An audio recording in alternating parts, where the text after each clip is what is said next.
कधी चक्कीचं दळण नव्हतं, घरी दळायचं. घरी दळायला सुनांना वाटून द्यायची सासू धान्य.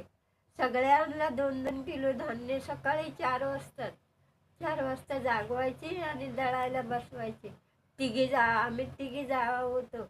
तिघींना 2-2 किलो दाणे द्यायचे आणि ते 6 वाजायच्या आत बनले पाहिजे पीठ.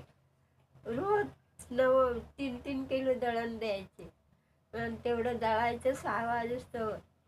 2 घंट्यात दळण झाला पाहिजे असा तिचा नियम असायचा. दळायचं. कधी माझं जाडा पीठ यायचा, मला लय बोल बसायचा, लय बडबडायची.